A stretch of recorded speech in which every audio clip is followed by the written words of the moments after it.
Hello and greetings to those who see this video. So in today's topic, I will talk about imperial unit versus metric unit. So allow me to introduce myself first. So my name is Maximus Luke, bearing number matrix at 4456. Currently studying the third year of mechanical engineering at Unimas. So let us proceed to the next slide, shall we? Okay, so firstly we are going to talk about imperial units. So what are imperial units? So in the past, the United Kingdom and other several Commonwealth nations utilized a system of measuring called imperial units or the British imperial system. So this system was basically founded in the 1824 and it consists of length, mass, volume and area units. So even though the metric system has been adopted by many countries, the imperial system is still used in some contexts, particularly in the US and the UK.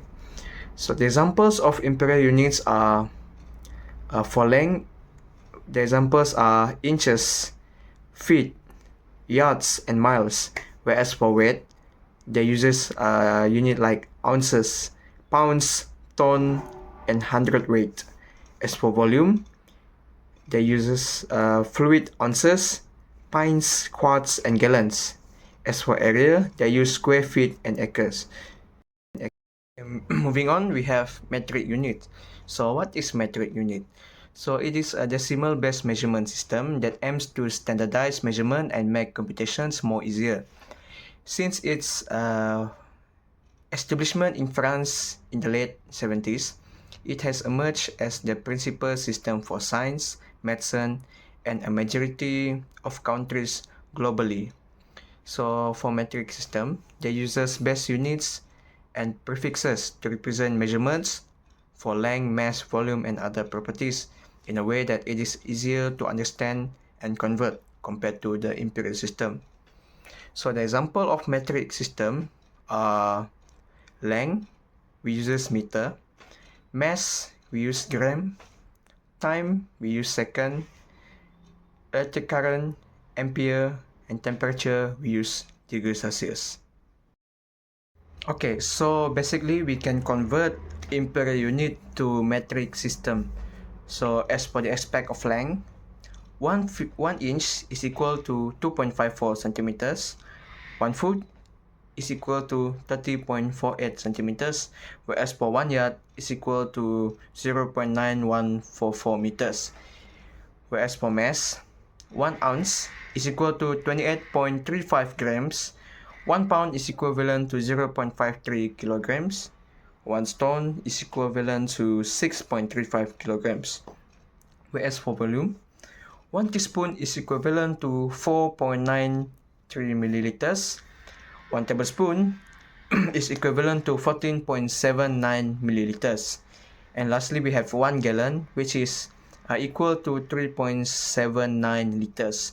So actually, there are more unit that we can convert to imperial system, but this is what I'm going to give for now. For the rest of the information, maybe you can Google it.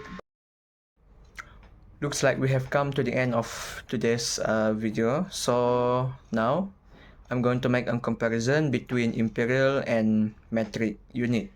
So in terms of the ease of use, the imperial system uses fractions which are useful for everyday chores but more difficult when used for large-scale or scientific purposes. Whereas for metric system, it is based on powers of 10, making calculations and conversions of unit more simple, especially for scientific work. So in terms of application in daily life, units like foot, yard, and pound are often associated with everyday items, making them more relatable in some cultures. Whereas for metric system, although it's not as apparent as the imperial system, for example, using centimeters rather than inches, it is largely accepted because of its widespread use. So next aspect is the standardization. So it is not, as for imperial system, it is not as standardized globally because it is mainly used only in the US and few other countries. Whereas for metric system, the international standard or SI units, sorry, is used by most countries, especially in science and uh, industry. So in terms of accuracy in science, imperial system is less precise due to non-decimal divisions, limiting its use in scientific fields. Like I said earlier, it uses fractions. Whereas for metric system, it is highly precise and suitable for scientific work due to decimal-based division, making it is more ideal for complex calculations. And last, we have fraction representation. So for imperial system, it allows easier representation in fractions, which can be more practical in some cases. Whereas for metric system, mostly avoids fraction. They are using decimal, which simplifies complex calculation, but can be less flexible in certain real-world measurements. So that's all from me. Thank you for paying attention, and I hope that we can meet again soon. So bye bye.